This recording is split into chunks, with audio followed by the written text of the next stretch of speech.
അങ്ങനെ Malayalam big boss season 7 ലൈവിൽ ഇന്ന് രാവിലെ തന്നെ നമ്മുടെ അനുമോളും അക്ബറും തമ്മിൽ വലിയ രീതിയിലുള്ള ഒരു ഫൈറ്റ് നടത്തുകയാണ്. അക്ബർ അനാവശ്യമായിട്ട് കിച്ചൺ ടീമിലേക്ക് കയറി വരികയും ഞാനിവിടെ ഏതെങ്കിലും പാത്രങ്ങൾ വൃത്തികേടുണ്ടോ അത് ഞാൻ കഴുകി തരാമെന്ന് കരുതിയിട്ട് വന്നതാന്ന് പറയുന്നുണ്ട്. അപ്പോൾ അനുമോൾ പറയുന്നുണ്ട് ഇപ്പം അതിൻ്റെ ആവശ്യമില്ല, ഞങ്ങൾ എല്ലാവരും ഇവിടെ കുക്ക് ചെയ്യാൻ വേണ്ടിയിട്ട് ഓരോ സാധനങ്ങൾ തയ്യാറാക്കുകയാണ്, ഞങ്ങൾ ആവശ്യമുള്ളപ്പോൾ വിളിച്ചോളാം, ഇവിടുന്ന് പോയിക്കോ എന്ന് പറയുന്നുണ്ട്. ആ സമയത്താണ് നമ്മുടെ ആര്യൻ അനുമോൾ വിളിക്കുന്നുണ്ട്, ക്യാപ്റ്റ ഇയാളെ വിളിച്ചുകൊണ്ട് പോകും, ഞങ്ങളിവിടെ കുക്ക് ചെയ്യുന്ന സമയത്ത് ഞങ്ങൾക്കിപ്പോൾ വെസൽ ടീമിൻ്റെ ആവശ്യമില്ല, കഴുകുന്ന സമയത്ത് ഞങ്ങൾ വിളിച്ചോളാം എന്ന് പറയുന്നുണ്ട്, എന്താണെങ്കിലും കൂട്ടിക്കൊണ്ട് പോകുമെന്ന് പറയുന്നുണ്ട്, ഇവിടെ നിർത്താൻ പറ്റില്ല എന്ന് പറയുന്നുണ്ട്. അപ്പോൾ ആര്യം വന്നിട്ട് പറയുന്നുണ്ട് ഇവിടെ നിർത്താൻ പറ്റില്ല എന്നൊന്നും പറയാൻ പറ്റില്ല, അയാൾക്ക് ഇതിൽ കൂടെ നടക്കാം, ഞാൻ വേണമെങ്കിൽ വിളിച്ചുകൊണ്ട് പോയിക്കോളാം എന്ന് പറയുന്നുണ്ട്.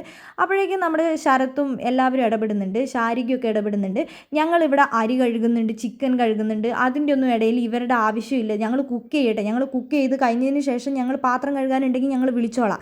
അപ്പോൾ അനുമോളെ നീ ആ കത്തി എടുത്ത് കൊടുക്കുക, അതും കൂടെ അവൻ അങ്ങോട്ട് കഴുകട്ടെ എന്ന് പറയുന്നുണ്ട്. വെറുതെ അനാവശ്യമായിട്ട് ഇവിടെ കയറി ഓരോ പ്രശ്നങ്ങൾ ഉണ്ടാക്കുകയാണ്, അക്ബർ ഖാനോട് പോകാൻ പറയാമെന്ന് അനുമോൾ പറയുന്നുണ്ട്. അനാവശ്യമായ സ്ഥലത്ത് പാഷാണത്തിൽ കൃമീനെ പോലെ ചില സ്ഥലത്ത് കയറി ഇറങ്ങുകയാണ് ഈ അക്ബർ ഖാൻ എന്നാണ് അനുമോൾ പറയുന്നത്. അനുമോൾ ദേഷ്യപ്പെട്ടിട്ട് പറയുന്നുണ്ട് എന്താണെങ്കിലും ഇപ്പോൾ ഇവിടുന്ന് ആവശ്യമില്ല, വെറുതെ ഇവിടെ പ്രശ്നങ്ങൾ ഉണ്ടാക്കാതെ പോകുന്നതായിരിക്കും അക്ബർ ഖാൻ നല്ലത് എന്ന് പറയുന്നുണ്ട്.